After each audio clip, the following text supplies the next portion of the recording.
Back. இந்த வீடியோவில் நம்ம வந்துட்டு எடுத்துக்காட்டு 3.25 3.26 பார்க்கலாம். இந்த ரெண்டு கணக்குமே கேலோனோமீட்டர் நம்ம போன வீடியோவில் பார்த்த அந்த டாபிக் சார்ந்து தான் இருக்க போது. கொஞ்சம் ட்விஸ்டடா இருக்கும், கொஞ்சம் கவனமா பாருங்க. ஒரு இயங்கு சுருள் கேலோனோமீட்டர் ஒன்றின் கம்பி சுருளின் சுற்றுக்களின் எண்ணிக்கை 5ன்னு கொடுத்துருக்காங்க. ஒரு கேலோனோமீட்டர் இருக்கான், அதோடைய காயிலுடைய டேர்ம்ஸ், காயில எத்தனை கட்டு கட்டிருக்காங்கன்னா 5 கட்டு கட்டிருக்காங்க. அப்ப n = 5 ஒரு வேல்யூ கொடுத்துருக்காங்க. ஓகே, n = 5 நம்ம எடுத்துக்கலாம். அடுத்து என்ன சொல்றாங்கன்னா, ஒவ்வொரு சுற்றின் நிகர பரப்பு ஒரு டேர்னோடைய ஏரியா 5, ஒரு டேர்ன் இப்படி ஒரு டேர்ன் போட்டிருந்தீங்கன்னா அதனுடைய பரப்பு ஏரியா கொடுத்துருக்காங்க. ஏரியாவோட வேல்யூ வந்துட்டு 2 × 10⁻² மீட்டர் ஸ்கொயர்னு கொடுத்துட்டாங்க. இக்கம்பிச்சுருள் 4 × 10⁻² வெபர் மீட்டர்/-2 மலிமை கொண்ட காந்தப்புலம் ஒன்றினுள் 4 × 10⁻⁹ நியூட்டன் மீட்டர் டிகிரி/-1 முறுக்கு மாறிலி k கொண்ட இலையினால் தொங்க விடப்பட்டுள்ளதுன்றாங்க. அப்ப என்ன ஆகுது, இதனுடைய காந்தப்புலம் கொடுத்திருக்காங்க. மேக்னெட்டிக் ஃபீல்டு வேல்யூ 4 × 10⁻⁻2 கொடுத்திருக்காங்க.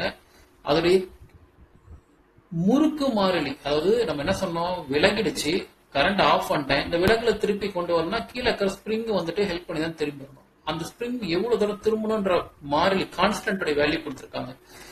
k டார்ஷனல் கான்ஸ்டன்ட் கொடுத்திருக்காங்க. 4 × 10⁻⁹ இதெல்லாம் கொடுத்திருக்காங்க. என்ன கண்டுபிடிக்கணும்னா, கேல்வனோமீட்டரின் மின்னோட்ட உணர்திறன், கேல்வனோமீட்டருடைய கரண்ட் சென்சிட்டிவிட்டியை கண்டுபிடிக்க சொல்றாங்க. டிகிரி/மைக்ரோ ஆம்பியரில் காண்கன்னு கேட்டிருக்காங்க. ஓகேவா, ஆக்சுவலா அது டிகிரி/மைக்ரோ-ஆம்பியர் கிடையாது, டிவிஷன்/மைக்ரோ-ஆம்பியர்னு வரணும். நம்ம அது கரெக்ஷன் பண்ணிக்கலாம், பின்னாடி வருவோம் நம்ம அதுக்கு.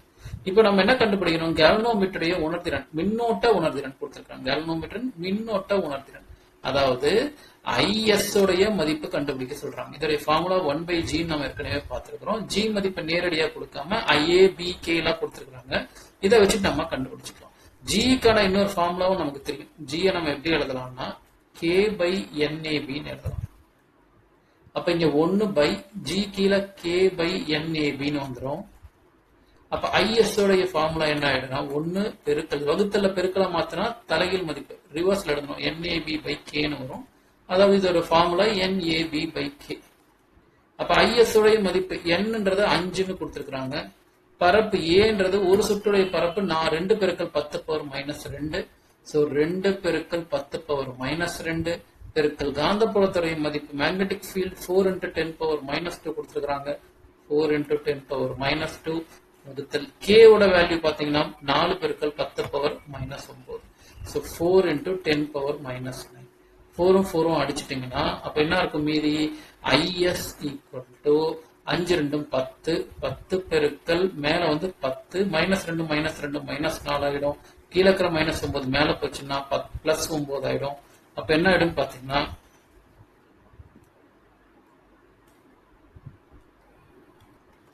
சோ இந்த மதிப்பு கிடைச்சிருக்கும். இதுல நம்ம IS = 10 நான் 10⁻1 கூட எழுதலாம். ஏற்கனவே ஒரு 10⁻⁻4 இருக்கு, ஏற்கனவே ஒரு 10⁻9 இருக்கு.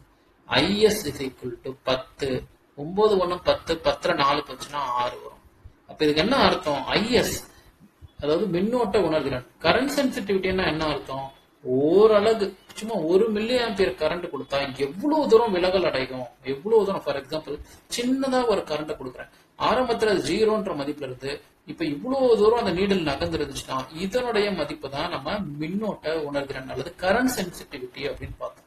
அப்ப இங்க இருக்கிற 10⁻6 நேரடியா நம்ம பயன்படுத்த முடியாது. என்ன சொல்றாங்கன்னா, ஏதோ ஒரு கரண்ட் வந்திருக்கு, அதனால 10⁻6 அளவுக்கு விலகல் அடைஞ்சிருக்கு அப்படின்னு அர்த்தம்.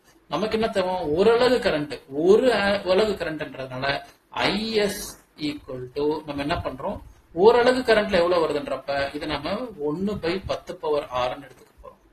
ஏன்னா மொத்த கரண்ட்டுக்கு 10⁻6 கிடைச்சிருக்கு. ஓரளவு கரண்ட் வேணும்னா என்ன ஆகும், ஜஸ்ட் ஒரு மொத்த கரண்ட்ல ஒரு பகுதி தான் வேணும்னா 1/10⁻6. அப்ப இது மேல போறப்ப என்ன ஆகும்னா 10⁻⁻6 நம்மளுக்கு கிடைக்கும். இவ்வளவு கரண்ட் வந்து 10⁻⁻6 அளவுக்கு கரண்ட் போச்சுன்னா மொத்த ரீடிங்ல இந்த 2 பாயிண்ட்டுக்கு நடுவுல நகர ஆரம்பிக்கும். இந்த மாதிரி நிறைய கோடுகள் இருக்கும். ஒரு சின்ன பிரிவுக்குள்ள கோடுக்குள்ள நகர்றதுக்கான கரண்ட் தேவை 10⁻⁻6. ஏன்னா மொத்தமா எவ்வளவு கிடைக்குது, அது ஒரு பகுதி ஒரே ஒரு போர்ட்டுக்கு மட்டும் வேணும்னா 1/10⁻⁻6. இது கரண்ட்ன்றதுனால ஆம்பியர் எடுத்துக்கும். 10 பவர் மைனஸ் நம்ம மைக்ரோ ஆம்பியர்னு எழுதலாம். ஸோ 1 மைக்ரோ ஆம்பியர் அப்படின்றது நம்ம ஆன்சரா எழுதலாம். இதுதான் இங்க கொடுத்துருக்காங்க, 1 மைக்ரோ ஆம்பியர். இங்க டிகிரின்னு எழுதக்கூடாது, இது வந்து பிரிவு அப்படின்னு எழுதணும். ஒரு பிரிவு எவ்வளவு தூரம் விரிவாகுது அப்படின்னு சொல்லிட்டு நம்ம கண்டுபிடிச்சிருக்கோம். ஓகேவா? இதுதான் நமக்கு ஐஎஸ் உடைய மதிப்பு. ஐஎஸ்ன்றது உணர்திறன் மதிப்பு. ஓகேவா? இப்ப அடுத்த டாபிக், அதுலயே இன்னொரு சின்ன செக்ஷனும் கண்டுபிடிக்கணும், அதையும் பார்த்திடலாம். இது மேற்கொண்டு எப்படி எழுதலாம்னு பாத்தீங்கன்னா, சிம்பிளா சொல்லணும்னா, ஒரு பிரிவு, இந்த ஒரு டிவிஷன், ஒரு பிரிவு நகரத்துக்கு எனக்கு 10 பவர் மைனஸ் 6 ஆம்பியர் கரண்ட் ஆகணும் அப்படின்னா இன்னொரு எப்படி எழுதணும்னா, ஐஎஸ் இஸ் ஈக்குவல் டு ஒரு பிரிவு, ஒரு டிவிஷன் நகரத்துக்கு எனக்கு எவ்வளவு வேணும்னா 1 மைக்ரோ ஆம்பியர் அளவுக்கு கரண்ட் வேணும் அப்படின்னு எழுதலாம். அப்ப ஒரு டிவிஷன், இந்த 1 மைக்ரோ ஆம்பியர் மேல போச்சுன்னா 1 மைக்ரோ ஆம்பியர் பவர் மைனஸ் எழுதலாம். இந்த ஃபார்முலா எல்லாம் மறந்தாங்க, இதெல்லாம் தேவையில்லாம உங்களுக்கு குழப்பம். சிம்பிளா சொல்லணும்னா, ஒரு பிரிவு, அதாவது நிறைய கோடுகள் இருக்கு, இந்த 2 கோடுகளுக்கு உள்ளார அந்த நீடலை நகர்த்தணும்னா எனக்கு 10 பவர் மைனஸ் 6 ஆம்பியர் வேணும். அப்ப ஒரு பிரிவு வகுத்தல் 1 மைக்ரோ ஆம்பியர். 1 மைக்ரோ ஆம்பியர் மேல போறப்ப எனக்கு இந்த ஆன்சர் கிடைச்சிருச்சு. அது பிரிவு, டிகிரிகள் கிடையாது, அதை மட்டும் கரெக்ஷன் பண்ணிக்கணும். இது முதல் கேள்வி. ரெண்டாவது கேள்வி என்ன சொல்றாங்கன்னா, கால்குலேட் த வோல்டேஜ் சென்சிட்டி, மின்னழுத்த வேறுபாட்டின் உணர்திறன் கேட்கறாங்க. விஎஸ் உடைய மதிப்பு கேட்கறாங்க. அப்ப வந்துட்டு கேல்வனோமீட்டர்ல எத்தனை பிரிவுகள் இருக்கா, 50 இருக்கு, எத்தனை வோல்டேஜ் போகுது, 25 மில்லி வோல்டேஜ் அளவுக்கு கரண்ட் போகுது அப்படின்னு சொல்றாங்க. என்னும் பியும் கொடுத்துட்டாங்க. என்னன்றது எத்தனை பிரிவுகள் அல்லது ஸ்கேல்ல எத்தனை கோடுகள் இருக்கு அப்படின்னு அர்த்தம். இந்த ஒரு கோடையும் நம்ம டீட்டான்னு எடுத்துட்டா கூட டீட்டா மதிப்பினே நேரடியா எடுத்துக்கலாம். டீட்டான்றது 50 பிரிவுகளா இருக்கும், பிளஸ் வந்து வோல்டேஜ் உடைய மதிப்பு வந்து 25 மில்லி ஆம்பியர் இருக்கும். இப்ப விஎஸ் உடைய மதிப்பு நம்ம கண்டுபிடிக்கிறோம்னா, இதனுடைய ஃபார்முலா நம்ம ஏற்கனவே பார்த்திருக்கோம், டீட்டா பை பி. அப்ப 50 பை 25 மில்லின்றது 10 பவர் மைனஸ் 3, 25 50 2 தடவை அடிக்கும். ஸோ 2 10 பவர் மைனஸ் 3 மேல போச்சுன்னா 10 பவர் பிளஸ் 3, 2 பெருக்கல் 10 பவர் மைனஸ் பிளஸ் 3 பிரிவு. டீட்டான்றது எத்தனை பிரிவுகளா இருக்குன்றது, வோல்டேஜ்ன்றது மேல போனுச்சுன்னா வோல்டேஜ் பவர் மைனஸ் 1 அப்படின்னு வந்துடும். டிவிஷன் வோல்டேஜ் பவர் மைனஸ் 1 அப்படின்னு நமக்கு வேல்யூ கிடைச்சிடும். எல்லாம் சிம்பிளான ஃபார்முலா எடுத்து அப்படியே போட முடியும். கடைசியா கேல்வனோமீட்டருடைய மின்தடை மதிப்பு கேட்கறாங்க. தேர்ட் வேல்யூ பார்த்தீங்கன்னா கேல்வனோமீட்டரின் ரெசிஸ்டன்ஸ் கேட்கறாங்க. அதையும் நம்ம போன ஃபார்முலாலேயே பார்த்திருக்கிறோம். ஆர் எப்படி பார்த்திருக்கோம்னா, PS equal to IS by ஆர்ஜின்னு ஃபார்முலா பார்த்திருப்போம். ஆர்ஜி வேணுன்றலாம், ஆர்ஜி இந்த பக்கம் கொண்டு போய்க்கோ. ஆர்ஜி விஎஸ் ஈக்குவல் டு ஐஎஸ்ன்னு இருக்கும், இங்க பெருக்கலோட இருக்கும். அப்புறம் விஎஸ் இந்த பக்கம் கொண்டதுக்கோ RG equal to IS by VS வந்துடும். ஐஎஸ்ன்றது மின்னோட்ட உணர்திறன், கரண்ட் சென்சிட்டிவிட்டி இங்க கண்டுபிடிச்சிருப்போம். அந்த வேல்யூ அப்படியே எடுத்து யூஸ் பண்ணிக்கலாம்.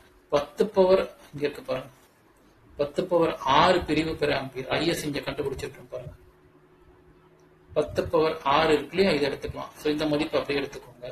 10 பவர் 6 பை விஎஸ், வோல்டேஜ் சென்சிட்டிவிட்டியோட மதிப்பு இங்க போட்டிருக்கோம். 2 பெருக்கல் 10 பவர் 3. ஸோ 2 பெருக்கல் 10 பவர் 3. இது நம்ம வந்து வகுத்தோம்னா, இதை மேல இருக்கிறது சிம்பிளா 1 பெருக்கல் 10 பவர் 6ன்னு எழுதிக்கலாம். கீழே 2 பெருக்கல் 10 பவர் 3ன்னு எழுதிக்கலாம். 1 வச்சு 2 வகுத்தீங்கன்னா 0.5 கிடைக்கும். ஏற்கனவே மேல ஒரு 10 பவர் 6 இருக்கு, கீழே இருக்கிற 3 மேல போச்சுன்னா 10 பவர் மைனஸ் 3 இருக்கும். ஸோ 0.6 பெருக்கல் 10, 6ல 3 போச்சுன்னா 3 வரும். இங்க மின்தடையை பத்தி கேட்கறதுனால நம்ம ரெசிஸ்டன்ஸா ஓம்ல எழுதிக்கலாம். இதுதான் நம்மளுடைய கேல்வனோமீட்டருடைய மின்தடை மதிப்புடைய answer. RG equal to 0.5 into 10 power 3 ohm அப்படின்னு எழுதலாம். இல்லைன்னா 10 பவர் 3 நம்ம கிலோன்னு எழுதலாம். ஸோ 0.5, 10 பவர் 3ன்றது 1000, 1000ன்றது கிலோன்னு எழுதிக்கலாம். ஸோ நம்ம கிலோ ஓம் அப்படின்னு ஆன்சர் எழுதிக்கலாம். இதுதான் நம்மளுடைய ஃபர்ஸ்ட் கேள்விக்கான ஆன்சர் 3.25க்கு. இப்போ அதே மாதிரி 3.26 எப்படி போறதுன்னு பார்க்கலாம். ஸோ இந்த சம் பார்த்தீங்கன்னா 3.26 இது ரொம்ப ஈஸியான சம் தான். என்ன கொடுத்திருக்காங்க, கேல்வனோமீட்டரின் மின்னோட்ட உணர்திறனை 50% அதிகரிக்கிறாங்களாம். ஆரம்பத்துல கேல்வனோமீட்டருடைய மின்னோட்ட உணர்திறன் ஐஎஸ் மதிப்பு 100% இருக்குன்னு கற்பனை பண்ணிக்கோம். இப்ப 50% அதிகரிக்கிறாங்க. அப்ப புதுசா மதிப்பு ஏறப்போகுது, அதை நான் ஐஎஸ் டேஷ் வச்சுக்கிறேன். ஆரம்பத்துல இந்த 100% இப்ப 50% ஆட் ஆகுது. 100% ஐஎஸ் இருந்துச்சு, இப்ப 50% ஆட் ஆகுது. இது ஆரம்பத்துல இருந்ததை விட இப்ப அதிகமான மதிப்பு, அதனால ரெண்டுத்தையும் கூட்டி ஐஎஸ் போட்டுக்கிறேன். ஐஎஸ் டேஷ் இது 150 மடங்கா இப்ப புது மதிப்பு இருக்க போகுது ஆரம்ப மதிப்பை விட. இது கன்ஃபியூஷன் கிடையாது இல்லையா, 150% இருக்கும். இப்ப ஐஎஸ் டேஷ் நம்ம எப்படி எழுதிக்கலாம்னா 150% 150 பை 100 கூட எழுதலாம், ஐஎஸ் எழுதலாம். 0 அடிச்சிடலாம். இது வந்து 3 மடங்கு வரும். 3 5 15 2 5 15. சோ புது ஐஎஸ் டேஷோட மதிப்பு பாத்தீங்கன்னா 3/2 ஐஎஸ் முதல் பகுதி. அப்புறமா தொடக்க மின்தடையை கொண்டு 2 மடங்கு இருக்குது. ஆரம்பத்துல இருக்கிற ரெசிஸ்டன்ஸ் ஆர்னு வச்சுக்கிட்டீங்கன்னா இப்ப புது மின்தடை ஆர் டேஷ் வந்து ஆரம்பத்துல இருந்த 2 மடங்கு அதிகமா இருக்கும். புரியுதா? அந்த 2 மதிப்பையும் கொடுத்துட்டு இதனால வோல்டேஜ் மின்னழுத்த மாற்றம் எவ்வளவு மாற்றிருக்குன்னு பாக்குறோம். அவ்வாறு மாற்றம் அடைந்தால் எவ்வளவு மாற்றம் அடையும்? என்ன மாற்றம் அடையும்? மின்னழுத்த உணர்திறன் மாறுமா? விஎஸ்ஆர் மதிப்பு எவ்வளவு மாறும்னு கேட்கிறோம். சோ விஎஸ்ஆர் ஃபார்முலா என்ன? VS is equal to IS by RG. இங்க விஎஸ் இஸ் ஈக்குவல் டு இப்ப மாறக்கூடிய ஐ டேஷ் ஆர் டேஷ் பயன்படுத்துறதுனால விஎஸ் டேஷையும் நம்ம கண்டுபிடிச்சிக்கலாம். அப்ப அது I dash S by RG dash. இதனுடைய மதிப்பு என்ன இருக்கும்? ஐ டேஷ் என்றது 3/2 ஐஎஸ், ஆர் டேஷ் என்றது 2 ஆர். அப்ப என்ன ஆயிடும்? VS dash is equal to 3/2 IS. வகுத்தல் இருக்கிறது பெருக்கல்ல மாத்தினா தலைகீழ் மதிப்பிடும் 1/2 ஆர்னு வந்துடும். அப்ப விஎஸ் டேஷ் உடைய மதிப்பு என்ன வந்துடும்னா 3/4 ஐஎஸ் ஆர்னு வந்துடும். இந்த ஐஎஸ் ஆர் உடைய ஃபார்முலா இங்க பார்த்தீங்கன்னா இங்க இருக்கு. ஐஎஸ் ஆர் ஜி ஆர் எல்லாமே ஒண்ணுதான், கேல்வனோமீட்டர் மதிப்பு தான் குறிக்குது. அப்ப இந்த ஐஎஸ் பை ஆருக்கு பதிலாக நேரடியா விஎஸ் போட்டுக்கலாம். அப்ப விஎஸ் டேஷ் உடைய மதிப்பு என்ன வந்துடும் பாத்தீங்கன்னா விஎஸ் டேஷ் உடைய மதிப்பு 3/4 விஎஸ் வந்துடும். அப்ப ஆரம்பத்துல இருந்த மின்னழுத்த மதிப்பை விட 3/4 மடங்கு மாறுபட்டது அப்படின்னு சொல்லி சொல்றோம். கொஸ்டின் பாருங்க, the resistance of a moving coil galvanometer is made twice. ஆரோட மதிப்பு 2 மடங்கு ஆக்கிட்டோம் ஆரம்பத்துல இருந்ததை விட. கரண்ட் சென்சிட்டிவிட்டி 50% அதிகமாயிடுச்சாம், இன்க்ரீஸ் ஆயிடுச்சாம். அப்ப ஆரம்பத்துல 100% வந்துச்சு, இப்ப 50%, இப்ப அதோட மதிப்பு 3/2 வந்துச்சு. இது ரெண்டுத்தையும் எடுத்து என்ன கேட்கறாங்கன்னா find the percentage change in voltage sensitivity. English மீடியம்க்கு வெறும் எவ்வளவு வோல்டேஜ் மாறுதுன்னு உடனே கேட்டிருக்காங்க.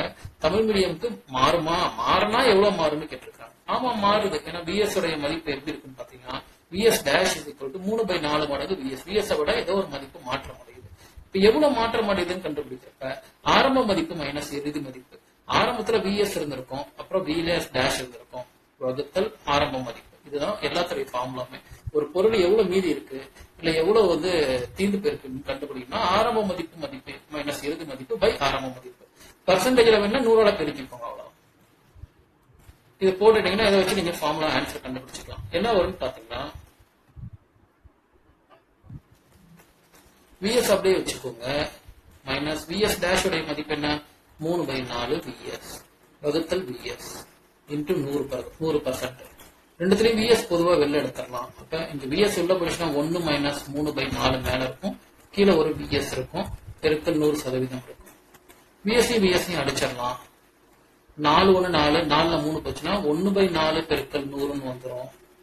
1/4 1 4ஆல வகுத்தீங்கன்னா வகுக்க முடியாது, 0 போட்டு புள்ளி வச்சு 0 போடுங்க. இப்ப 2 மடங்கு வகுக்கலாம் 8, 2 வரும், மறுபடியும் 5 மடங்கு 20 வரும். 0.25 பெருக்கல் 100%. சதவீதத்தை பெருக்கினீங்கன்னா இது 25% வரும். 0.25 100 பெருக்கினீங்கன்னா 25%. இந்த 25% தான் நமக்கான ஆன்சர். இது பேசிக்கா குறையுது. எப்படி குறையுதுன்னு சொல்றோம்னா ஆரம்பத்துல இந்த விஎஸ் மதிப்பை விட 3/4 3/4ன்றது ஒண்ணும் கிடையாது, முக்காவாசி. சோ 0.75 பெருக்கல் விஎஸ் இருக்கும். இது 1 விட சின்ன நம்பரா போயிட்டதுனால என்ன பெருக்கணும்னாலும் மொத்த மதிப்பு குறையதான் போகுது. அதனாலதான் ஆன்சர்லயும் பாத்தீங்கன்னா 25% அது குறையுது. The percentage decrease in voltage sensitivity is 25%. 25% அது குறையுது அப்படின்னு சொல்லிட்டு விளக்கம் கொடுக்குறாங்க. இது ஒரு கொஸ்டின், ஓகேவா? ரெண்டு சம்லையும் நல்லா பாத்துக்கோங்க. ஏதோ ஒரு சம் வந்து கேட்கறதுக்கான வாய்ப்புகள் இருக்கு. இப்ப நம்ம பாடத்துடைய இறுதி பகுதிக்கு போலாம். அடுத்து நம்ம இந்த லெசன்ல இருக்கிற கடைசி டாபிக் பார்க்க போறோம். இந்த டாபிக்ல நம்ம என்ன பார்க்க போறோம்னா இந்த கேல்வனோமீட்டர் இருக்கு இல்லையா, இதை வேற வேற கருவிகளை எப்படி மாத்தலாம் அப்படின்றத பார்க்கலாம். 3 மார்க் கொஸ்டின்ல கேட்பாங்க. சோ கொஞ்சம் கவனம் பாருங்க, ரொம்ப ஈஸியான ஒரு டாபிக் தான். கேல்வனோமீட்டரை அம்மீட்டரா மற்றும் வோல்ட் மீட்டரா எப்படி நம்ம மாத்தலாம்னு பார்க்கலாம். கேல்வனோமீட்டர், அம்மீட்டர், வோல்ட் மீட்டர் மூணுமே வெவ்வேறு கருவிகள். மார்க்கெட்ல தனித்தனியா அதுக்கான கருவிகள் இருக்கு. பட் உங்ககிட்ட காசு இல்ல, ஏதோ ஒரு ரீசனுக்காக நீங்க வந்து ஒரு எமர்ஜென்சி கேல்வனோமீட்டரா அம்மீட்டரா மாதிரி நல்லா இருக்குமே அப்படின்னு சொல்லி யோசிக்கிறீங்கன்னா அதுக்கு இந்த ட்ரிக்ஸ் எல்லாம் ஹெல்ப்ஃபுல்லா இருக்கும். கேல்வனோமீட்டர்ன்றது என்ன? மிக சிறிய அளவுக்கு கரண்ட் வந்து ஒரு சுற்றுக்குள்ள போனாலும் காட்டி கொடுக்கறது தான் கேல்வனோமீட்டரோட வேலை. அம்மீட்டர் அப்படின்றது என்னன்னா ஒரு சுற்றுல எவ்வளவு கரண்ட் போகுது அப்படின்றத கண்டுபிடிக்கிறது. ஃபார் எக்ஸாம்பிள் ஒரு கருவிக்குள்ள எவ்வளவு கரண்ட் போகுது நீங்க கண்டுபிடிக்கணும். அம்மீட்டர் மாதிரி ஒரு கருவியில கணக்கு பண்ணீங்கன்னா எவ்வளவு கரண்ட் வருதுன்னு பார்க்கலாம். வோல்ட் மீட்டர்ல எவ்வளவு வோல்டேஜ், எவ்வளவு மின்னழுத்தம் வருதுன்னு பார்க்கணும். கேல்வனோமீட்டர்ல கரண்டே எதிர்பார்க்காத இடத்துல கரண்ட் வருதா இல்லையா பாக்குறது தான் கேல்வனோமீட்டரோட வேலை. இப்ப இந்த கேல்வனோமீட்டரை எடுத்து நம்ம என்ன பண்ண போறோம்னா அம்மீட்டரா மாத்த போறோம். அம்மீட்டர்னா கரண்ட் கண்டுபிடிக்கிறதுக்கு ஒரு கருவியா மாத்த போறோம். ரொம்ப ஈஸியான ஒரு ஸ்டெப் தான், கவனமா பாருங்க. இதுதான் நம்மளுடைய படம். நம்ம இயற்கையில் நம்ம என்ன பண்றோம்னு பாருங்க. ஒரு கரண்ட் வருது, இதை நான் வந்து கேல்வனோமீட்டரோட கனெக்ட் பண்றேன். இப்ப என்ன நடக்கும்னு பாத்தீங்கன்னா, எதிர்பாராத ஒரு இடத்துல கரண்டே வரக்கூடாது, ஆனா அந்த இடத்துல கரண்ட் வருதா இல்லையான்னு கேல்வனோமீட்டர்ல செக் பண்றேன். மிக மிக சிறிய அளவுள்ள கரண்டா இருந்தாலும் கேல்வனோமீட்டர் இப்படி காட்டி கொடுத்துரும். நம்பர் மேல நம்பர் இருக்கும், விலகல் அடையதை காட்டி கொடுத்துரும். இது எனக்கு ரொம்ப ரொம்ப கம்மியான மதிப்புல, கிட்டத்தட்ட மைக்ரோ ஆம்பியர் 10⁻⁻⁶ அளவுக்கு தான் எனக்கு கரண்ட காட்டும். ரொம்ப ரொம்ப கம்மியான கரண்ட் தான் காட்டும், அதிகமான கரண்ட் எல்லாம் காட்டாது. அப்ப நம்ம வந்துட்டு என்ன பண்ணலாம், சிம்பிளா ஏமாத்ததுக்கு என்ன பண்ணலாம்னா, இந்த 10⁻⁻⁶ இங்க அழிச்சிட்டுன்னு வச்சுக்கோங்க, அவ என்ன ஆயிடும், ஆம்பியர் அளவுக்கு காட்டுதுன்னு சொல்லிட்டு எல்லாரும் தப்பா புரிஞ்சுக்குவாங்க. ஆனா கேல்வனோமீட்டர் ஸ்டிக்கரை மட்டும் தான் மாத்திருக்கிற, மேல வேற பேரை மட்டும் தான் அழிச்சிருக்க, மைக்ரோன்ற பேரை அழிச்சு ஆம்பியர்னு மாத்திருக்கே தவிர கேல்வனோமீட்டர் இப்பயும் மைக்ரோ ஆம்பியர் தான் காட்டும். ஓகேவா? காட்டுறது பிரச்சனை கிடையாது சார். பட் ஆனா வந்து திடீர்னு வரக்கூடிய கரண்ட் வந்து குறைஞ்சதுன்னா அதுக்கேற்ற மாதிரி குறையுமா, அதிகமானா அதுக்கேற்ற மாதிரி அதிகமாகுமா அப்படின்னா அந்த செட்டப் தான் இப்ப நம்ம பார்க்க போறோம். இப்ப உதாரணத்துக்கு வரக்கூடிய கரண்ட் இங்க இருந்து ஒரு 5 ஆம்பியர் கரண்ட் வருதுன்னு வச்சுக்கோங்களேன். இந்த 5 ஆம்பியருமே உள்ள போந்து வெளியில வரணும்.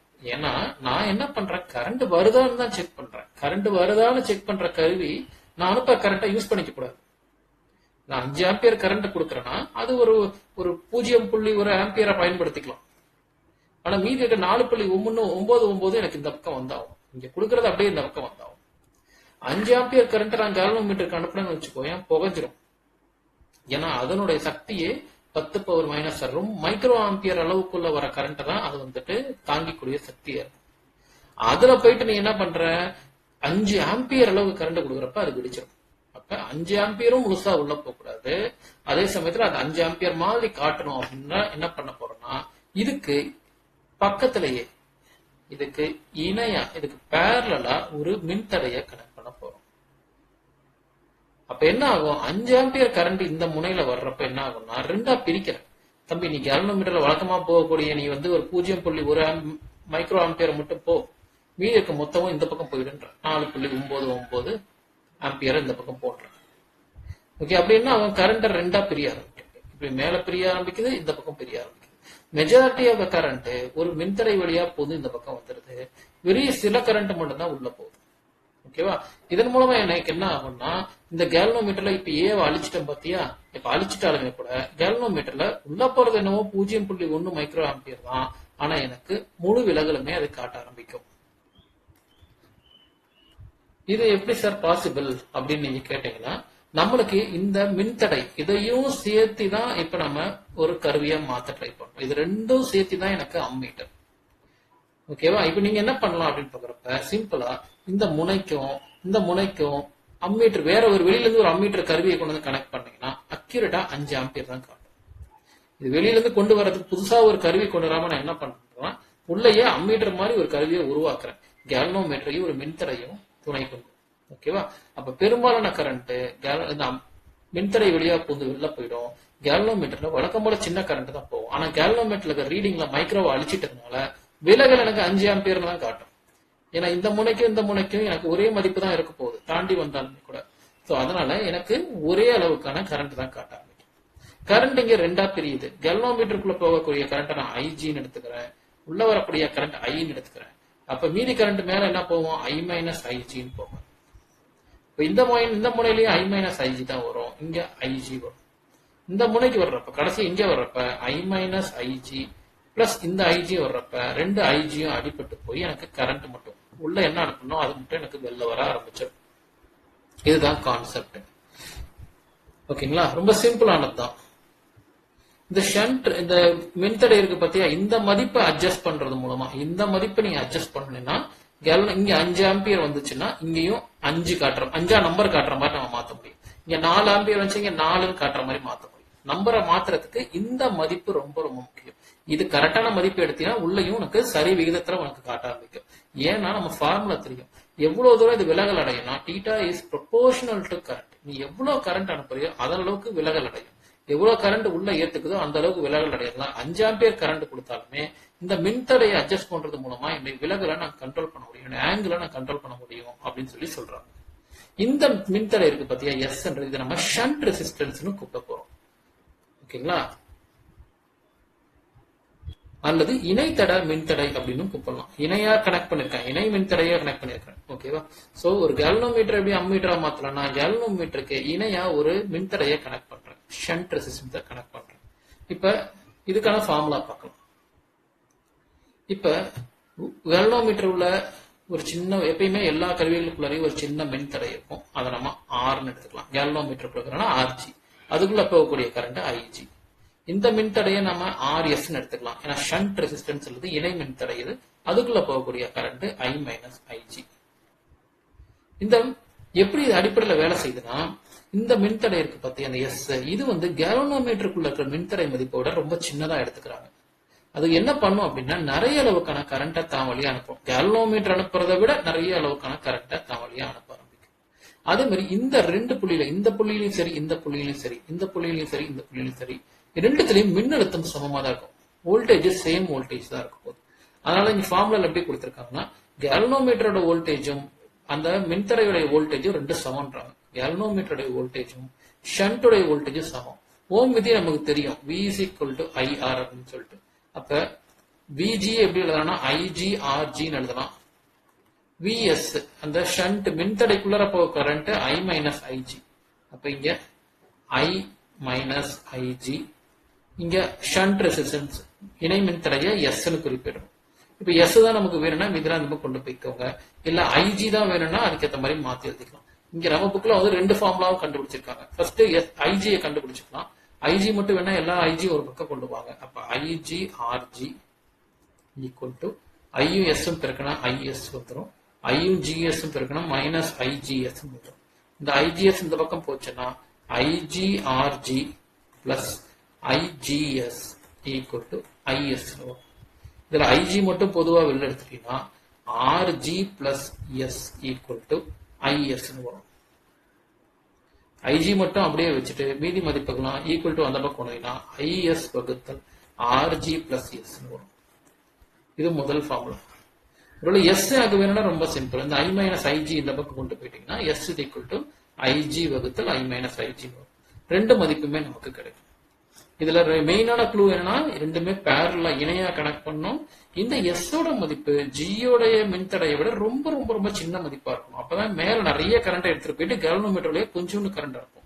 இங்க கடந்து வர்றப்ப இங்க வெறும் மிங்கி மைக்ரோ ஆம்பியர்ல தான் வரும். ஒரு 10 வந்துச்சுன்னா அதுக்கு என்ன அர்த்தம், உள்ள 10 ஆம்பியர் கொடுக்கணும்னு அர்த்தம். இது மைக்ரோ ஆம்பியர் அளவுல தான் காட்டும். 10 ஆம்பியர் மைக்ரோ ஆம்பியர் மட்டும் உள்ள அனுப்பிட்டு மீதி கரண்ட் எல்லாம் அப்படியே கடந்து இப்படி வெளில அனுப்பிடும். 7 ஆம்பியர் அனுப்புறனா 7 ஆம்பியர் கரண்ட் வெளில அனுப்பிட்டு இந்த கேல்வனோமீட்டர் வேலை செய்யறதுக்கான கொஞ்சோண்டு கரண்ட் மட்டும் உள்ள அனுப்பும். இந்த கொஞ்சோண்டு கரண்ட் அளவு என்னன்னா, இந்த கேல்வனோமீட்டர்ல நமக்கு ஸ்கேல் இருக்கும் இல்லையா, இப்படி ஸ்கேல் இருக்கும் இல்லையா, இந்த ஸ்கேல்ல அதிகபட்ச மதிப்புல போய் நிக்கிற மாதிரி பண்ணிடும். அப்ப கேல்வனோமீட்டர் தேவையான மொத்த கரண்ட்டுமே கிடைச்சிரும். அதே சமயத்துல அது ரொம்ப அதிகமான கரண்ட் இனிமே தேவை கிடையாது. கொஞ்சோண்டு கரண்ட்டை பயன்படுத்திக்கும், மீதி இருக்க பெரும்பான்மையான கரண்ட் அப்படியே வந்த வழியா வெளில போயிடும். இதுதான் அடிப்படையான கான்செப்ட். எல்லா அம்மீட்டருமே பாத்தீங்கன்னா ரொம்ப ரொம்ப கம்மியான கரண்ட்டை தான் பயன்படுத்தும். அதனால கம்மியான கரண்ட்டை பயன்படுத்துறதுனால பெரும்பாலும் ரொம்ப கம்மியான இழப்பு தான் ஏற்படும். 5 ஆம்பியர் அனுப்பணும்னா கிட்டத்தட்ட 4.99 ஆம்பியர் வந்து அம்மீட்டருக்குள்ள பூந்து வெளில வந்துடும். அம்மீட்டர் எனக்கு என்ன நடக்கும்னா, ஒயரை கனெக்ட் பண்றோம், அம்மீட்டர் இங்க இருக்குன்னு வச்சுக்கோங்களேன், ஒயர்ல 10 ஆம்பியர் வருதுன்னா இது 10 ஆம்பியர் அளவு காட்டிடும். இந்த அளவு காட்டுறதுக்கு ஒரு வேலை செய்யணும், அதுக்கு ஒரு எனர்ஜி வேணும் இல்லையா. அது 10 ஆம்பியர்ல இருந்து ஒரு 0.1 மைக்ரோ ஆம்பியர் எடுத்துக்கிட்டு மீதிய மதிப்பை இந்த பக்கம் வரும். பெரும்பாலும் கிட்டத்தட்ட சேம் மதிப்பு தான் வரும், சின்ன இழப்பு தான் ஏற்படும். அந்த சின்ன இழப்புக்கான ஃபார்முலா பார்த்தீங்கன்னா இங்க கொடுத்திருப்பாங்க. எவ்வளவு கரண்ட் மாற்றம் ஏற்படுது, மறுபடி வகுத்தல் மொத்த கரண்ட் பெருக்கல் 100%. இதனுடைய ஃபார்முலா வச்சு எவ்வளவு இழப்பு ஏற்படுது அப்படின்றத நம்ம கண்டுபிடிச்சிடலாம். மீதி எல்லாம் ஜெனரல் கதை தான். ஃபார் எக்ஸாம்பிள் ஏற்கனவே பார்த்தோம், டீட்டான்றது என்ன, எவ்வளவு கோணம் எவ்வளவு டிகிரி மாறும்னா அது எவ்வளவு கரண்ட் உள்ள எடுக்குதோ அவ்வளவு கரண்ட்டை பொறுத்து மாறும் அப்படின்றத நம்ம காட்டிடணும். அதெல்லாம் இங்க ஃபார்முலாவை கொடுத்துருக்காங்க. அதே மின்தடை என்ன, 2 மின்தடைகள் இருக்குது. ஒன்னு கேல்வனோமீட்டருக்குள்ள இருக்கிற மின்தடை இருக்கு, இன்னொன்று வந்து ஷண்ட் ரெசிஸ்டன்ஸ் RS வச்சுக்கலாம். இது ரெண்டுமே வந்து பேரலா இருக்கணும். மேல இருக்கு, கீழே வந்து கேல்வனோமீட்டர் இல்லையா, ரெண்டுமே உங்களுக்கு பேரலா இருக்கனால செகண்ட் லெசன்ல படிச்சிருப்போம். நிகர மின்தடை அல்லது தொகுப்பயன் மின்தடை என்னவா இருக்கும்னா 1 by RG plus 1 by RS. பேரலல்ல இருந்தா இந்த மாதிரி டிவிஷன் எடுத்து ஆட் பண்ணும். அப்போ 1 by RF உடைய மதிப்பு என்ன வரும் பாத்தீங்கன்னா, வகுத்துல அப்படியே பெருக்கிடுங்க. RG பெருக்கல் S வந்துடும். மேல RG plus S வந்துடும். அப்ப தலைகள் மதிப்பு RF மதிப்பு என்ன வந்துடும்? இது மேல கொண்டு போய்க்கு, இது கீழே கொண்டு போய்க்கும். இங்கேயும் மேல கொண்டு போய் கீழே கொண்டு போய்னா RGS வகுத்தல் RG plus S அப்படின்னு சொல்லிட்டு வரும். இதுதான் இங்க இருக்கு. இதுதான் நம்ம அம்மீட்டருடைய மொத்த மின்தடை. ஏன்னா இங்க கேல்வனோமீட்டரையும் ஒரு ஷண்ட் ரெசிஸ்டன்ஸ், ஒரு இடை மின்தடையும் பயன்படுத்தி தான் நம்ம அம்மீட்டர் உருவாக்கியிருக்கோம். அப்ப அதாவது மின்தடை டோட்டலா வந்து RA, அதாவது இந்த மின்தடை கூட்டல் இந்த மின்தடை, மொத்த மின்தடை. இது ஒரு டாபிக். நம்ம என்ன பார்த்திருந்தோன்றது சுருக்கமா சொல்லியிருக்காங்க. அம்மீட்டர்ன்றது ரொம்ப ரொம்ப கம்மியான கரண்ட் தான் பயன்படுத்திக்கணும். அப்ப தான் வழியே எல்லா கரண்ட்டையும் அனுப்புறதுனால ரொம்ப ரொம்ப கம்மியான தடை தான் அது பண்ண போகுது. லோ ரெசிஸ்டன்ஸ் தான் வச்சுக்க போகுது. ஒரு லட்சிய மின் அம்மீட்டர், ஒரு நல்லியல் வந்து நியாயமா எந்த கரண்ட்டையும் இழக்கக்கூடாது. ஓகேவா? என்னுடைய ஆசை வந்து எந்த கரண்ட்டும் இழக்காம 5 ஆம்பியர் கொடுத்தா 5 ஆம்பியரும் வரணும். ஐடியல் அம்மீட்டர்ல அப்படிதான் வரணும். ஆனா அப்படி நமக்கு இருக்காது. ஐடியல்னா நமக்கு ஆசைப்படுற அம்மீட்டர் அப்படிதான் இருக்கணும். ஆனா அந்த மாதிரி அமையாது. எவ்வளவு எஸ் மதிப்புகள் நீ இணையா கணக்கக்கூடிய அந்த மின்தடை மதிப்பு எவ்வளவு இருக்கணும்னா RG வகுத்தல் N-1 அப்படின்ற ஃபார்முலாவை பயன்படுத்தி இவங்க எடுக்கிறாங்க. இதுதான் நமக்கான மொத்த ஆன்சர். ஓகேவா? RG அப்படின்றது கேல்வனோமீட்டருடைய மின்தடை. என்னன்றது என்னன்னா எத்தனை மடங்கா நம்ம அந்த கரண்ட்டை வந்து அதிகரிக்கணும் அப்படின்றது. ஏன்னா மைக்ரோ ஆம்பிள் 10⁻⁻ ஆம்பியரா இருக்குது. அதை நான் வந்து ஆம்பியரா மாத்தணும்னா எத்தனை மடங்கா இது ஏறப்போகுது, அந்த ரீடிங்கை நான் காட்டணும் அப்படின்றது என் மதிப்பா இருக்கும். இது ஒரு பகுதி. இது எப்படி கேல்வனோமீட்டர் நீங்க அம்மீட்டரா மாத்த போறீங்கன்றது. ரெண்டாவது பகுதி இன்னொரு சோதனையில கேல்வனோமீட்டரை எப்படி வோல்ட் மீட்டர், அதாவது ஒரு மின்னழுத்தத்தை கண்டுபிடிக்கக்கூடிய ஒரு கருவியை எப்படி மாத்தலாம் அப்படின்னு பார்க்கலாம். ரெண்டாவது டாபிக்கான கேல்வனோமீட்டரை எப்படி வோல்ட் மீட்டரா மாத்துறதுன்னு பார்க்கலாம். கேல்வனோமீட்டரை எப்படி அம்மீட்டரா மாத்துறதுன்னா போன டாபிக்ல பார்த்தோம். அம்மீட்டர்ன்றது ஒரு சுற்றுக்குள்ளார எவ்வளவு மின்னோட்டம், எவ்வளவு கரண்ட் போகுதுன்றதை கண்டுபிடிக்கிறதுக்கு. என் கையில திடீர்னு அம்மீட்டர் இல்ல, அது ஒரு கருவி தானே. இல்லன்னா வந்து வேலை செய்யாம போயிடுச்சுன்னா எங்கிட்ட கையில் இருக்கிற கேல்வனோமீட்டரையே நான் எப்படி அம்மீட்டரா மாத்தலாம் அப்படின்னு நம்ம பார்த்தோம். அதுக்கு நம்ம ஒரு மின்தடைய இணையா கனெக்ட் பண்ணணும். இது கேல்வனோமீட்டர் அப்படின்னா இதுக்கு பேரலா ஒரு ரெசிஸ்டன்ஸை கனெக்ட் பண்ணணும். உள்ள வரக்கூடிய கரண்ட் ஆனது ரெண்டா பிரியுது. கேல்வனோமீட்டருக்குள்ள போகக்கூடிய கரண்ட் ஒரு சின்ன மதிப்பா போகுது. மீது பெரும்பான்மையான மதிப்பு வந்துட்டு இந்த ஷண்ட் ரெசிஸ்டன்ஸ் அல்லது இந்த இணை மின்தடை வழியா போகுது அப்படின்னு பார்த்தோம். அப்ப கேல்வனோமீட்டர் மிக குறைந்த கரண்ட் தான் யூஸ் பண்ணுது. இதோடைய மதிப்பும் R ரொம்ப சின்னதுன்றதுனால இதோட பாயக்கூடிய கரண்ட், இந்த பக்கம் நமக்கு கிடைக்கக்கூடிய கரண்ட் கிட்டத்தட்ட இங்க உள்ள வரக்கூடிய அதே கரண்ட் தான் வெளியில வருது. இப்ப நீங்க வந்து செக் பண்ணிக்கலாம். இதை வந்து என்ன பண்ணலாம்னா இந்த கேல்வனோமீட்டர் நம்ம என்ன பண்ணலாம், அதுல ரீடிங் இருக்கும். ஏற்கனவே மில்லி ஆம்பியர்ல ரீடிங் இருக்கும். இப்ப நம்ம என்ன பண்ணலாம், கொஞ்சம் அதிகமான கரண்ட் அளக்கணும் இல்லையா, இதை நான் ஸ்டிக்கர் அப்படியே மாத்திட்டு ஆம்பியர் மாத்துறேன். இந்த கோடுகள்லாம் அப்படியே இருக்கு. அப்ப என்ன பண்ணுன்னா என் கம்பி வந்து நகர ஆரம்பிக்கும். இப்ப இங்க வந்துச்சுன்னா கிட்டத்தட்ட இது வந்து 10 மில்லி ஆம்பியர் முன்னாடி இருந்திருக்கும். ஸ்டிக்கர்லாம் மாத்திட்டேன். இப்ப அது 10 ஆம்பியர்னு காட்டுருக்கும். உள்ள வர 10 ஆம்பியர் அப்படியே வெளில காட்டும். இங்க உள்ள இருக்கிற அந்த ஸ்டிக்கரையும் மாத்திருக்கிறேன், பிளஸ் வெளியில இருக்கிற ஒரு பெரிய மின்தடையை போட்டு கஸ்டமரை ஏமாத்திருக்கிறேன். இதே மாதிரிதான் வோல்ட் மீட்டர்லயும் நடக்க போகுது. வோல்ட் மீட்டர்ல என்ன பண்ணும், ஒரு கேல்வனோமீட்டர் இருக்கு. இந்த கேல்வனோமீட்டருக்குள்ள கரண்ட் போகுது. ஓகேவா? சோ இப்ப இந்த கரண்ட் வந்துட்டு போகுது. கரண்ட்டுக்கான சோர்ஸா நம்ம ஒரு பேட்டரியை கற்பனை பண்ணிக்கலாம். ஓகேவா? இப்படி இருக்குது. நமக்கு என்ன வேணும், இந்த கேல்வனோமீட்டரை எப்படியாவது வோல்ட் மீட்டரா மாத்தணும். அதாவது இதோடைய அளவா வோல்ட்டா காட்டுற மாதிரி பண்ணணும். கேல்வனோமீட்டர்ல பொதுவா கரண்ட் தான் காட்டும். அதோட ரீடிங் பாத்தீங்கன்னா கரண்ட் தான், மில்லி ஆம்பியர்னு இங்க எழுதிருக்கும். இதை எப்படியாவது நான் எடுத்துட்டு ஸ்டிக்கர் எடுத்து பிச்சிடுறேன். இந்த இடத்துல ஸ்டிக்கர் பிடிச்சிட்டு இந்த இடத்துல ஸ்கெட்ச்ல வோல்ட்னு எழுதிடுறேன். இப்ப இந்த கம்பி நகர்ந்தா எனக்கு வோல்ட் தானே காட்டணும். ஆனா ஸ்டிக்கர் மாத்தினா பத்தது இல்லையா, கருவியும் அந்த மாதிரி வேலை செய்யணும். அப்ப நம்ம என்ன பண்ணலாம், எங்க கிட்ட வோல்ட் மீட்டர் கையில ரெடியா இல்ல, இருக்கிற கேல்வனோமீட்டரையே வோல்ட் மீட்டரா மாத்துறேன். அதுக்கு என்ன பண்றேன்னா, இங்க நீ பேரலல்ல கனெக்ட் பண்ணீங்க இல்லையா, இந்த இதுக்கு வந்து நீங்க சீரீஸ்ல கனெக்ட் பண்ணணும் ஒரு மின்தடை. சோ இந்த கேல்வனோமீட்டரும் இந்த மின்தடையும் ரெண்டும் ஒண்ணு சேர்ந்து நமக்கு வோல்ட் மீட்டரா வேலை செய்ய போகுது. ரெண்டாவது வித்தியாசம்னா, அம்மீட்டர்ல இங்க நம்ம மிக சின்ன மதிப்புள்ள மின்தடையை பயன்படுத்தணும். இங்க மிக அதிகமான மின்தடை மதிப்பு பண்ணணும். அதுக்கு RH கூப்பிட போறோம். ஹை ரெசிஸ்டன்ஸ், உயர் மின்தடையை கனெக்ட் பண்ண போறோம். இது ரெண்டையும் சேர்த்து தான் கனெக்ட் பண்றோம். இப்ப இங்க மைனஸ் வந்து எலக்ட்ரான்கள் நகர்ந்து வந்துட்டே இருக்கும். மைனஸ் வந்து எலக்ட்ரான் நகர்ந்து வந்துட்டே இருக்கும். இந்த இடத்துக்கு வரும். இங்க ஒரு உயர் மின்தடை இருக்கு. அப்ப என்ன பண்ணுவோம், இந்த எலக்ட்ரான்கள் முழுக்க வேகமா போறது அப்படியே கண்ட்ரோல் ஆகி ஸ்லோவா போக ஆரம்பிக்கும். கேல்வனோமீட்டர்ல ஏற்கனவே நம்ம படிச்சிருக்கோம், மிக கம்மியான ஒரு மின்தடை மதிப்பு தான் இருக்கும். அது ஆட்டோமேட்டிக்கா இந்த பக்கம் எவ்வளவு வேகத்துல எலக்ட்ரான் வருதோ அதை அப்படியே இந்த பக்கம் அனுப்பி விட்டுரும். அப்ப இந்த புள்ளியில எவ்வளவு வேகத்துல எலக்ட்ரான் வருதோ அதே வேகத்துல தான் இந்த புள்ளியிலையும் எலக்ட்ரான் போகும். அப்ப இதுக்கு நடுவுல இருக்கிற மதிப்பை நான் அளக்கிறதுக்கு வோல்ட்மீட்டரை பயன்படுத்திக்கலாம். அந்த வோல்ட்மீட்டர் தான் இங்க கேல்வனோமீட்டர் மற்றும் ஒரு உயர் மின்தடையை பயன்படுத்துறோம். இப்ப இந்த ஸ்கேல் எல்லாம் நான் வந்துட்டு இப்படியே வச்சுட்டு இந்த மில்லி ஆம்பியர் மத்துக்கு மாத்தி வோல்ட்னு மாத்திரம் என்ன பண்ணா, இங்க காட்டுற ரீடிங் வந்துட்டு எனக்கு கரெக்டா வோல்ட்டுக்கான மதிப்பு தான் காட்டும், வோல்ட்டுக்கு இணையான மதிப்பை காட்டும். இதுக்குள்ளார போகக்கூடிய வோல்டேஜ் கம்மியா இருக்கலாம், ஆனா அந்த மதிப்பை எனக்கு வோல்ட்ல மாத்தி கொடுக்குது. இதுதான் இதோடைய அடிப்படையான விஷயம். ஓகேவா? ஏன்னா பெரும்பான்மையான வோல்டேஜ் எலக்ட்ரான் வர்ற வேகத்தை இந்த RH கட்டுப்படுத்திடும். கம்மியான எலக்ட்ரான் வேகத்தை தான் அனுப்ப போகுது. இதே வேகம் தான் இந்த புள்ளியிலையும் வரப்போகுது. இந்த புள்ளிக்கும் இந்த புள்ளிக்கும் உள்ள மதிப்பு அளக்கிறது தான் வோல்ட்மீட்டரோட வேலை. மின்னழுத்த வேறுபாட்டை அளக்காது. அதுதான் கேல்வனோமீட்டர் வச்சு லைட்டா ஏமாத்திருக்கு. ஓகேவா? இதுதான் அடிப்படையான விஷயம். இப்ப இதனுடைய ஃபார்முலா எப்படி இருக்குன்னு பாத்தீங்கன்னா, இருக்கு பாருங்க. I is equal to Ig. இது கேல்வனோமீட்டருக்குள்ள போகக்கூடிய கரண்டோடைய மதிப்பு. மின்தடை எப்படி இருக்கு? ரெண்டு மின்தடை கேல்வனோமீட்டர்ல இருக்கிற மின்தடை RGயும் வெளியே இருக்கிற உயர்ந்த மின்தடையும் நமக்கு பேர் சீரீஸ்ல இருக்கு, தொடர் இணைப்புல இருக்கு. அப்ப ரெண்டுத்தையும் அப்படியே கூட்டிக்கலாம். மொத்த மின்தடை வோல்ட்மீட்டர் மின்தடை எவ்வளவு இருக்குன்னா RG பிளஸ் RH. நமக்கு கரண்ட் வேணும், கேல்வனோமீட்டர்ல எவ்வளவு போகுதுன்னு கண்டுபிடிக்கிறப்ப கரண்டுடைய ஃபார்முலா V/R. அப்ப V பை இந்த R உடைய மதிப்பு மொத்த மதிப்பு RG பிளஸ் RH எழுதிக்கலாம். இதெல்லாம் அடிப்படையான ஃபார்முலா. இப்ப RH வேணா RH கண்டுபிடிக்கலாம், IG வேணா IG கண்டுபிடிக்கலாம். அதை நம்ம விருப்பம் தான். ஓகேவா? இதுதான் இங்க விளக்கி இருக்கிறாங்க. இதுல சில முக்கியமான பாயிண்ட்ஸ் என்ன கொடுத்திருக்காங்கன்னா, இங்க நம்ம மிக அதிகமான உயர் மின்தடையை கனெக்ட் பண்ணிருக்கோம். அது நம்ம சீரீஸ்ல கனெக்ட் பண்ணிருக்கோம், தொடர் இணைப்புல கனெக்ட் பண்ணிருக்கோம். ஆனா வோல்ட் மீட்டரை நீங்க அப்படியே சுற்றுக்குள்ள பயன்படுத்துறப்ப இப்ப உதாரணத்துக்கு இந்த ஒயர் இப்படி இருக்குன்னு வச்சுக்கோங்க. இந்த ஒயர் ரெண்டு புள்ளிக்குள்ளார நீங்க வோல்டேஜ் மதிப்பை கண்டுபிடிக்கணும், மின்னழுத்த மதிப்பை கண்டுபிடிக்கணும், இப்படிதான் கனெக்ட் பண்ணணும். அப்ப இது ரெண்டுத்துக்கு இணையா இருக்கு அப்படின்றதுதான் இங்க பேரலல்னு கூப்பிட்டுருக்காங்க. நம்ம கண்டுபிடிக்கக்கூடிய அந்த கருவி சப்போஸ் இங்க மின்தடை இருந்தா இப்படி வச்சுக்கலாம். இது வோல்ட் மீட்டர். ரெண்டுத்துக்கும் பேரலா இருந்தா மட்டும்தான் நம்மளால வோல்ட் மீட்டர் வேலை செய்யும் அப்படின்றாங்க. அதே மாதிரி வந்துட்டு வோல்ட் மீட்டர்ல எல்லையற்ற வந்து ஒரு மின்தடை இருக்கும் அப்படின்றது லட்சிய வோல்ட் மீட்டர் அல்லது ஐடியல் வோல்ட் மீட்டர்ல இப்படி இருக்க போதுன்றாங்க. அதே மாதிரி வோல்ட் மீட்டர்ல உங்களுக்கு RH மதிப்பு கண்டுபிடிக்கணும்னா N-1 பெருக்கல் RG அப்படின்னு நம்ம எடுத்துக்கலாம். எவ்வளவு மதிப்புக்கான மின்தடையை கனெக்ட் பண்ணணும் ஏற்கனவே நம்ம இதை அம்மீட்டர்லயும் பார்த்தோம்.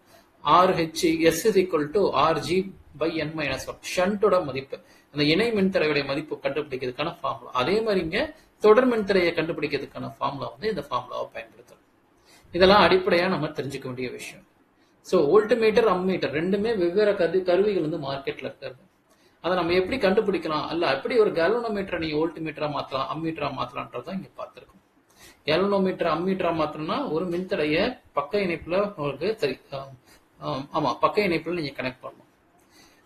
கேல்வனோமீட்டர் நீங்க வந்து வோல்ட் மீட்டரா மாத்தணும்னா தொடர் இணைப்புல நீங்க கனெக்ட் பண்ணணும், சீரீஸ்ல கனெக்ட் பண்ணணும் ஒரு ரெசிஸ்டன்ஸ்.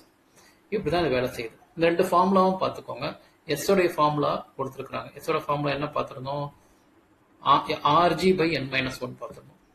RG by N-1.